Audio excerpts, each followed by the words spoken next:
The hardest part of my transformation was and remains self-forgiveness. And that's a struggle that I'll be on for the rest of my life. I never lose sight of the harm that I've done to people because I've hurt all sorts of people with my bare hands. And then I don't know how many angry white kids I recruited and got them completely whipped into a frenzy and then set them out loose in society to go and attack people. It's exponential. And that's not even thinking about the music that I made, white power skinhead music, which is still out there and it's screaming at people to murder each other because of the color of their skin. The mantra was, we must secure the existence of our people and a future for white children. We basically thought like society is going to break down, that we would be agents in the breakdown of society, and that we would be fighting to build this Aryan white state. This is something that is an inherent part of every strain of white nationalism. I was raised in a hyper-conservative Christian home. We were taught that anything outside of our bubble was wrong. At 14 years old, I was recruited into America's first neo-Nazi skinhead group. The thing that really drew me to the white supremacist movement was coming out of the military. There was just so much anger and pent-up rage. We really hated everybody. It really was about me against the world because we hated ourselves so much that we couldn't ever trust anybody else. Just that hurt people hurt people. That's why I became interested in white nationalism. Hatred is born of ignorance. Fear is its father, and isolation is its mother. Anger and uncertainty, I think most of all, is what really feeds or makes somebody prone to accept the narrative of hate.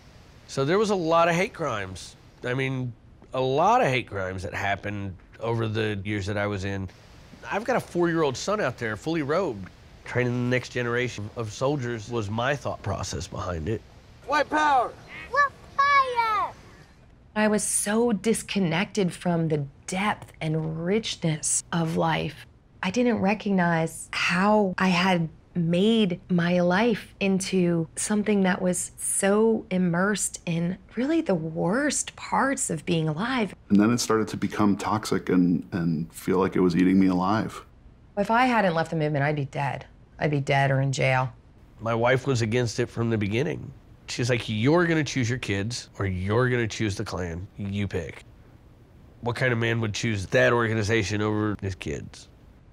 I got to spend time with gay couples and lesbian couples that brought their kids in. I was finally getting to see the colors of the rainbow. Our core human values are all the same. We all want to be happy, healthy. We want our families to be safe and filled with joy.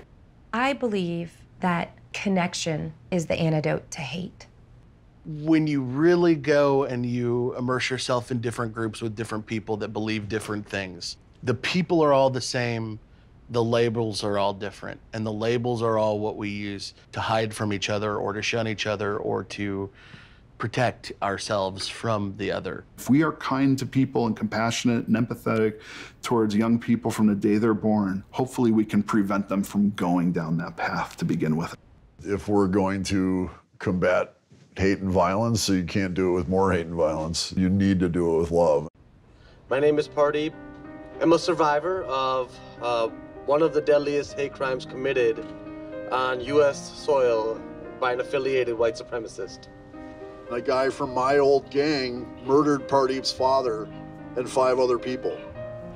We might not choose what happens to us, but we damn sure choose how we respond. We as human beings are all one family. That undercuts the foundation of hatred. We do it by holding doors. We do it by smiling at somebody, by shaking hands. Stay committed to what you want, and that is love.